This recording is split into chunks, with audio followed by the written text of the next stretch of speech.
Welcome back to 5-Minute Life Hacks. This is your host, Natalia Ambrosia, coming at you from my bedroom in Los Angeles, California. So today's episode, I'm actually recording quite late. I think I couldn't decide on an episode this week, and usually just briefly, the way these episodes work is that I usually think and marinate over an episode the entire week, and I sort of talk about what it is that's come up or what I've read that week, and then I sort of work on it on Mondays and then record it. But today I just couldn't quite get it. And then I decided, you know what? Mercury Retrograde, that's what it is. Quite fittingly. And you'll understand what I mean by the end of this episode if you have no idea what I'm talking about. For those of you that know what Mercury Retrograde is, this will be like a little refresher episode. So let's get straight into it. The reason I decided to talk about Mercury Retrograde is because we're currently in Mercury Retrograde from June 18th to July 12th. So I want to caveat this episode by saying that I am by no means an expert or an astrologer. I just really enjoy learning about the planets and astrology, and I think it's fun and I find it useful. I'll put some links in the captions where you can find out more. But in general, I'm just going to talk to you like I would a friend talking about Mercury Retrograde. And if you're listening and you're my friend, you know exactly what I'm talking about. Mercury is the planet that governs communication, travel, and technology. And when Mercury is in retrograde, it means that Mercury appears to be moving backwards, meaning that these three areas of our lives might go a little bit awry during this time. Mercury retrograde usually lasts about 3 weeks, and it happens about 3 to 4 times a year, which is kind of a lot if you think about it. In this episode, what I want to tell you about is a quick little trick to reframe the way you think about Mercury retrograde and use it for your advantage, or for some of you who may not necessarily believe in astrology, a way that even you can use it to your advantage, even if it's just educational and learning more about it. I don't know if you can hear the helicopters. It's a sign of a good episode, I think, or maybe just Mercury retrograde.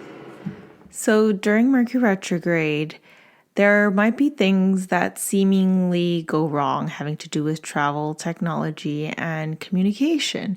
But we shouldn't necessarily think of it as a bad thing. I mean, it might feel like a bad thing when things start to pile on, and they have done sometimes. Some of you may look back at other parts of the year and realize that it's Mercury retrograde and think, oh yeah, that's why all those things happened at the same time.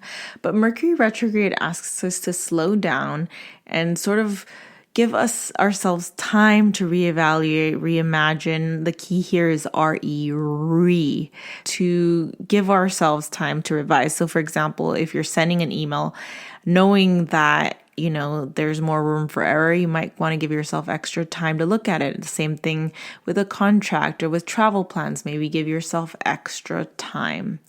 Another way to look at Mercury retrograde is like a quarterly review. My friend Annie loves to give this analogy. At every major company, they have quarterly reviews. So it's a time for you to sort of think about what you're doing, your job, the things that are going right, the things that you can improve upon, so that you can work on these things and make them better for the future. So that's what Mercury invites you to do.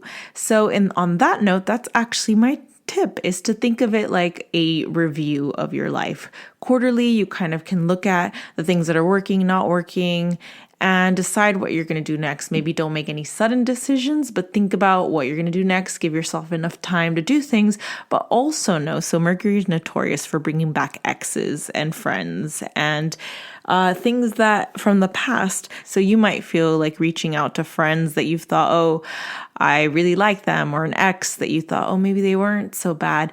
People are going to be doing the same thing. So this is a time where notoriously you hear from exes or friends that you're no longer in touch with. So just keep that in mind. Don't make any sudden decisions. Keep open.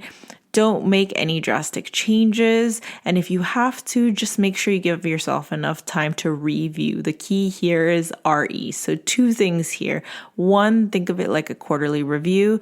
And 2, remember RE. Mercury is a good time to review, revise, reimagine. And if all else fails and I still haven't convinced you about Mercury retrograde, then at least when things are going wrong, you have something to blame it on. Joking, but not really. I mean, half the time when things are going wrong, Mercury is in retrograde. So that's always great about it. As always, thank you so much for listening. I really appreciate it. Let me know what you think about Mercury Retrograde. If you have any additional positive things to add about Mercury Retrograde, or if you just want to talk about it, at Natalia Ambrosia on Instagram. Have a beautiful day. Give yourself enough time to do the things you love. Sending you lots of light. Bye.